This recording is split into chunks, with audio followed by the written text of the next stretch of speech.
Donc bonjour, donc nouveau chapitre, champ vectoriel. Alors, on n'étudiera que le champ vectoriel, on laissera de côté le champ scalaire que l'on a pu entrevoir en TP qui définit donc des isocontours ou des zones de même valeur. Nous, on va voir aujourd'hui le champ vectoriel donc qui est défini des lignes de champ et le champ vectoriel est tangent en tout point aux lignes de champ. On peut le voir en dessous, hein, vous avez un exemple avec le vecteur vitesse qui est tangent ici à la courbe, hein, en deux points, on voit deux vecteurs vitesse, V au point M1 et V au point M5.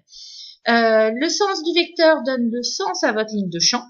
Donc là, aujourd'hui, sur cette ligne, voilà le sens de cette ligne de champ. Et donc le champ également, on voit que le vecteur Vm5 est plus petit que le vecteur Vm1.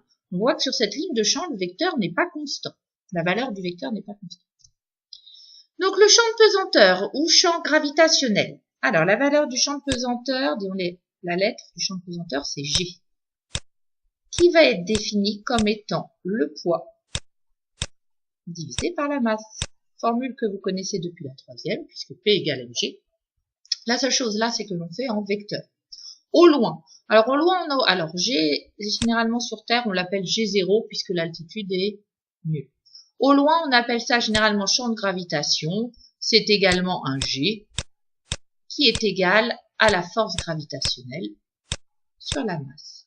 Force gravitationnelle que vous connaissez bien, qui est égale à G sur Terre, masse de la Terre fois la masse de l'objet, divisé par le rayon de la Terre, plus l'altitude auquel se trouve l'objet, le tout au carré. Bien évidemment, souvent, on appellera cette distance R.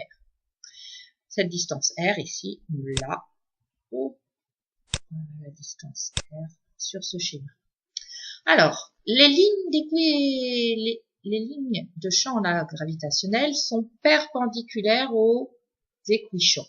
Alors, équichamp, ça veut dire quoi? Des positions où le champ est constant en tout temps. Donc, le champ est le même sur toutes les sphères de rayon R. Donc, on en a un ici, un autre là. La Terre est en centre. Donc, qu'est-ce qu'on peut dire? Les lignes de champ sont perpendiculaires en tout point à ces équichamps. Voilà.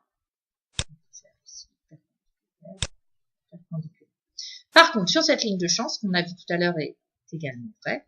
C'est-à-dire, plus on se rapproche du centre, plus le champ va être grand. Plus on s'éloigne, plus le champ sera petit sur une même ligne de champ. On arrive maintenant au champ électrique.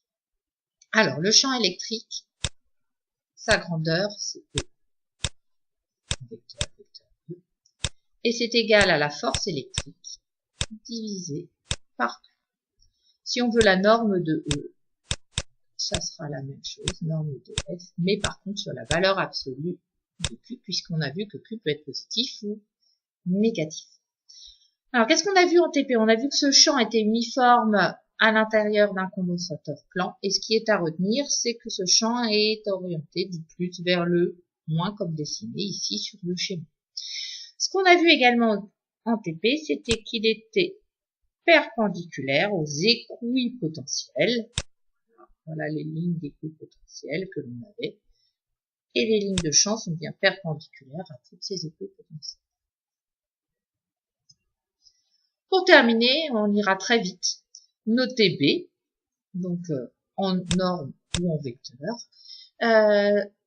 En norme, sa valeur est en Tesla et orientée du nord vers le sud. C'est-à-dire ici, toutes les lignes de champ iront du nord vers le sud à l'extérieur de l'aimant.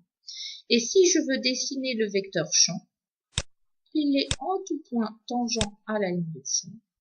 Donc voici un vecteur champ par exemple sur notre schéma. On restera là sur le champ magnétique, puisqu'on ne peut pas voir la formule, puisque vous n'avez pas vu le produit vectoriel en maths. À plus tard.